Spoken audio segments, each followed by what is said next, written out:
అందరికీ నమస్కారం అండి. మొన్న మధ్య కుతుకులూరు చెరువు విషయంలో రామకృష్ణారెడ్డి పాపం పీకల్లోతు కష్టాల్లోకి మునిగిపోయి ఉన్నాడు. ప్రజలందరూ కూడా చేత్కరిస్తున్నారు. దానిపైన ఏదో రకంగా బయటపడాలి.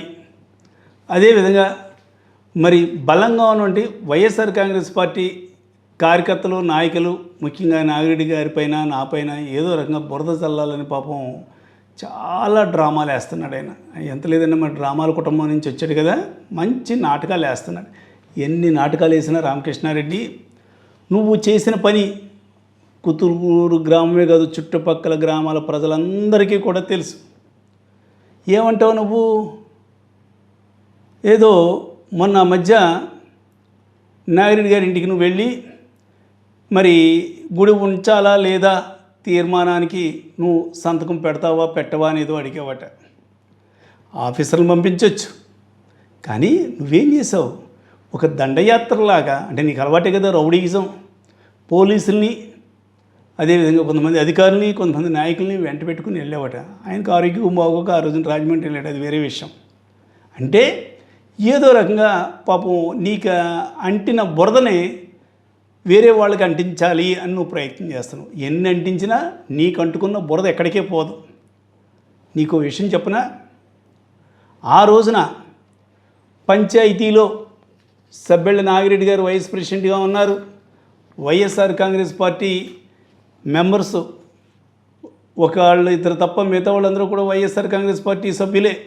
వారందరూ కూడా ఏకగ్రీవంగా తీర్మానం చేశారు పంచాయతీ నుంచి. తెలియదా నీకు? ఒకసారి కావాలంటే చదువుకో, నీకే తెలుస్తుంది. మళ్ళీ వాళ్ళ అభిప్రాయం చెప్పడం ఏంటి?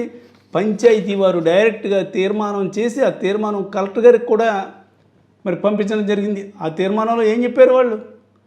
ఏది కూడా ముట్టుకోవద్దు, మట్టి తీయవద్దు, అదేవిధంగా అక్కడ ఉన్నటువంటి గుళ్ళు కానీ హై స్కూల్కి సంబంధించిన కొంత స్థలం ఉంది, అదేవిధంగా పక్కన్న అమ్మవారి గుడి కానీ ఏది కూడా ముట్టుకోవద్దు, ఆర్బీకే సెంటర్ కానీ ఉన్నట్టు యథాస్థితిగా ఉండవ్వండి. అంతేకాకుండా అక్కడ మట్టితోటి ఫిలప్ చేయడంతో పక్కనే ఉన్నటువంటి ఆంజనేయ స్వామి గుడి దగ్గర కానీ, లేదంటే ఆ మసీదు కానీ, పక్కన ఉంటే శివాలయంలో కానీ ఏదైనా కార్యక్రమాలు జరిగినా, శివాలయంలో ఏదైనా కళ్యాణాలు జరిగినా భోజనాలకి ఇక్కడ ఉంటుంది.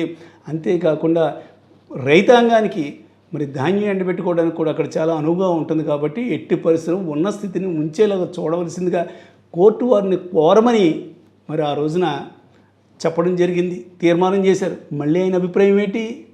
నిజంగా అంటే వాళ్ళ అభిప్రాయం ఏదో చెప్పారు, అయినా కూడా ఏదో రకంగా నీకంటుకున్న బురదనే మిగతా వాళ్ళకి రాయాలని నువ్వు ప్రయత్నం చేస్తున్నావు. నీకు ఇంకో విషయం కూడా చెప్పమంటావా? నువ్వు చెరువులో ఉన్న మట్టిని తీసేయడానికి ఉన్నంత శ్రద్ధ ఆ చెరువు గట్టు మీద ఉన్నటువంటి రోడ్లపైన ఉన్నటువంటి మట్టిని ఆ రోజు నువ్వు క్లీన్ చేయించలేదు. దాంతో పాపం కుతుకులూరు గ్రామానికి సంబంధించి ఒక వ్యక్తి స్కిడ్ అయ్యి పడిపోయి హెడ్ ఇంజరీ అయ్యి చనిపోవడం జరిగింది. ఇంకో వ్యక్తికి తీవ్ర గాయాలైనవి. ఇవన్నీ మా నోటీస్కి వచ్చినాయి. మా నోటీస్కి రాకుండా ఎంతమంది పడిపోయారో ఏంటో తెలియదు. అంటే వీళ్ళందరూ కూడా నీ బాధ్యతలు. ఇప్పుడు కోర్టు వారిని ఎవరూ కూడా ధిక్కరించడం లేదు, కోర్టు వారిని ఎవరు కూడా కాదని ఎవరు అనరు. నువ్వే కాదు, నేనే కాదు, ఎవరు అనరు. అదేవిధంగా కోర్టుకు కూడా విన్నవించుకుంటానికే వారు పంచాయతీ తీర్మానం చేసి కలెక్టర్ గారికి పంపించడం జరిగింది. ఇవన్నీ పక్కన పెట్టి, అంటే నాగిరెడ్డి గారు నేను సంతకం పెడితే ఆఫ్ చేస్తాం, లేదంటే తీసేస్తాం అని ఇదేం మాటలు? ఎస్, మేము సంతకం పెడతాం. ఆ గుడి అక్కడ గుళ్ళు కానీ ఏది కదపడానికి లేదు. అంతేకాకుండా అంతకుముందు మట్టితోటి ఎలాగైతే నింపుందో అది యథాస్థితికి తీసుకురా, దాన్ని మేమందరం కూడా సంతకాలు పెడతాం. నీవు ఎందుకంటే నీ అనుచరులే కోర్టుకు వెళ్ళింది, మర్చిపోకు. నీ అనుచరుల చేత కోర్టులో విత్డ్రా చేయించి కోర్టుకు ఏదో రకంగా వాళ్ళని ఒప్పించేలాగా చేయమని చెప్పు. నీ చేతిలో మనుషులే కదా ఇవన్నింటికి కారకులు. కోర్టుకు వెళ్ళిన వాళ్ళందరూ ఎవరు? నీ చేతిలో మనుషులు. వాళ్ళని మళ్ళీ కోర్టుకు పంపించి ఏ రకంగా చేస్తే బాగుంటుందా న్యాయపరంగానో కోర్టు వారికి వాళ్ళని ఒప్పించేలా ప్రయత్నం చేయి. మట్టితోటి అన్నీ కూడా ఫిలప్ చేయి. మేము అన్నింటికీ కూడా మేము సంతోషిస్తాం. మేమే కాదు, గ్రామ ప్రజలందరూ కూడా సంతోషిస్తారు. ఒరిజినల్గా మట్టి ఎలా ఉందో అలాగే ఫిలప్ చేయించు. అదేవిధంగా అక్కడ నుండి గుళ్ళు కానీ ఏది కూడా ముట్టుకోవద్దు, అలాంటి పనులు చేయమని ఎవ్వరూ కూడా కోరుకోం. గుడే కాదు, అక్కడ మసీదు ఉన్నా లేకపోతే చర్చ్ ఉన్నా ఇంకోటి ఉన్నా ఏదైనా ప్రజలకు ఉపయోగపడే ఇది ఏది కూడా కదల్చడానికి ఎవ్వరూ కూడా ఒప్పుకోం. మేమే కాదు, ఎవరు కూడా ఒప్పుకోం. అది ఏదో రకంగా నువ్వు వచ్చి అప్పుడే 2 సంవత్సరాలు అయింది, అధికారంలో ఉన్నావు, ఆ వేసింది కూడా నీ వాళ్ళే. మరి వెనకాలండి వాళ్ళని గిల్లి వాళ్ళ చేత వేయించి ఇప్పుడు మళ్ళీ నాటకాలు డ్రామాలు ఆడతావా? ఎందుకు ఈ డ్రామాలు రామకృష్ణారెడ్డి? నీకు నువ్వు చేతనైతే కోర్టు వారిని ఏ రకంగా ఒప్పిస్తావో ఒప్పించు. ఈ వీళ్ళందరూ కూడా మంచి మంచి ప్లేడర్లు ఉన్నారు నీ చేతుల్లోనూ. మరి వాళ్ళందరినీ కూడా సంప్రదించి ఏ రకంగా చేస్తే బాగుంటుందో చూడు, ఆలోచించు. మట్టితోటి మళ్ళీ ఫిలప్ చేయి. గతంలో ఏ రకంగా ఉందో ఆ రకంగా ప్రజలకు ఉపయోగపడేలా చేయి. అదేవిధంగా గుళ్ళు గోపురాలు అట్లా జోలికి వెళ్ళమని మాత్రం మేము అవన్నీ కూడా యథాస్థితిగా ఉండవలసిందిగా వైఎస్ఆర్ కాంగ్రెస్ పార్టీ తరఫున మేము మరి కోరుతున్నాం. అదేవిధంగా మరి ఇన్ని చెబుతున్నావు నువ్వు, అది తీయమని బెదిరించి అదిరించి పాపం కమిటీ వాళ్ళని పాపం నీ చుట్టూరు తిప్పుకుంటున్నావు. అన్నింటికంటే ముఖ్యం, అక్కడ రూల్కి వ్యతిరేకంగా బాయ్స్ షెల్టర్ని కూల్చివేసి మీ నాన్నగారి విగ్రహాన్ని పెట్టించావు. అది తీసే ముందు అది తీసి అప్పుడు మట్టి తీయించుంటే చాలామంది సంతోషించరు. నువ్వేమో రూల్స్ని అతిక్రమించవచ్చు, మిగతా వాళ్ళకి మాత్రం రూల్స్ అంటావు. అది నీ ద్వంద్వనీతి.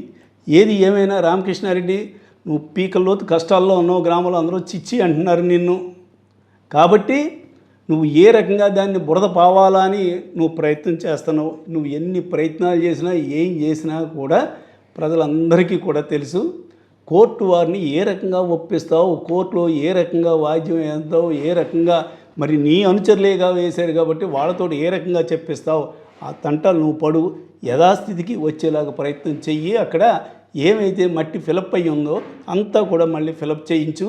అంతేకాకుండా అక్కడ గుళ్ళు కానీ లేదంటే వేరే ప్రభుత్వ కార్యాలయాలు కానీ ఇంకోటి కానీ ఏది కూడా తీయకుండా ఉండేలా నువ్వు ప్రయత్నం చెయ్యి. అంతేగాని దీనిపైన నాగిరెడ్డి గారి అభిప్రాయమో నా అభిప్రాయమో అంటావు. మా అభిప్రాయానికి అంత విలువ ఇచ్చి అది ఉంటే మట్టి తీసేటప్పుడు తీయమా వద్దా అని అడగాలి కదా.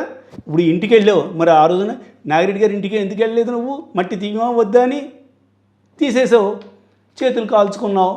ఇంకా దారి లేక నువ్వు మళ్ళీ ఈ రోజున మట్టి నీకు అంటుకున్న బురదనే అంటించడానికి ఈ రకంగా ప్రయత్నాలు. మా అభిప్రాయం అయితే నాది ఏంటి, నాగిరెడ్డి గారిది ఏంటి, గ్రామంలో ఉంటే వైఎస్ఆర్ కాంగ్రెస్ పార్టీ కార్యకర్తలు నాయకులు అందరి అభిప్రాయం అదే. యు గో హెడ్, నువ్వు వెళ్ళు.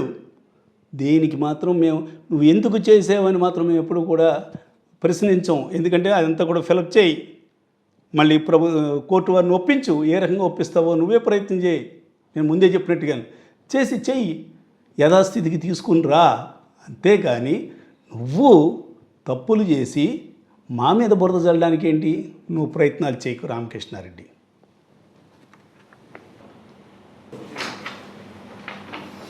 కుతుకులూరు గ్రామంలో ఓరసెరువులో కప్పెట్టిన మట్టి గురించి పంచాయతీ తీర్మానం చేయమని 3 సార్లు అడగడం జరిగింది. 3 సార్లు కూడా మేము కుతుకులూరు గ్రామంలో పంచాయతీలో మా వైఎస్ఆర్ బాడీ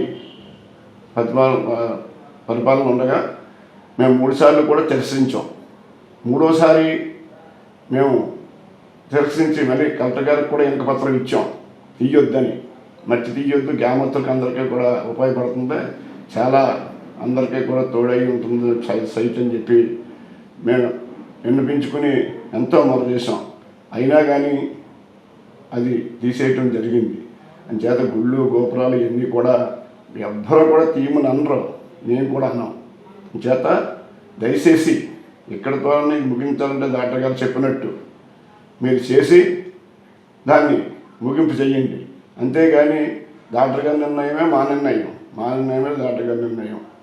కోర్టుకి ఏ రకంగా నువ్వు చెప్పుకుంటావో, ఏ రకంగా ఒప్పిస్తావో, ఏ రకంగా వాళ్ళని కన్విన్స్ చేసుకుంటావో. ఎందుకంటే పిటిషన్దారులు ఆ తీయమని వేసిన వాళ్ళు కూడా మీ వాళ్ళే. కాబట్టి ఇప్పుడు నాయుడు గారు చెప్పినట్టుగానే ఆ చెరువులో గతంలో ఎక్కడ ఎంతవరకు మట్టి ఉందో అంతవరకు కూడా ఫిలప్ చేసి అప్పుడు నువ్వు మాట్లాడవయ్యా రామకృష్ణారెడ్డి. అంతేకాకుండా అది చేసి అక్కడ ఉన్నటువంటి శివాలయం పక్కన నుండి ఆంజనేయ స్వామి పక్కన నుండి మరి అమ్మవారు, దేవి అమ్మవారు, అదేవిధంగా పక్కన నుండి మసీదు, అక్కడికి వెళ్ళి నేను చేసిన నీ చాలా తప్పుని లెంపలు వేసుకుని నువ్వు క్షమాపణ కోరి ఆ పని మొదలెట్టవలసిందిగా వైఎస్ఆర్ కాంగ్రెస్ పార్టీ తరఫున మేము డిమాండ్ చేస్తున్నాం.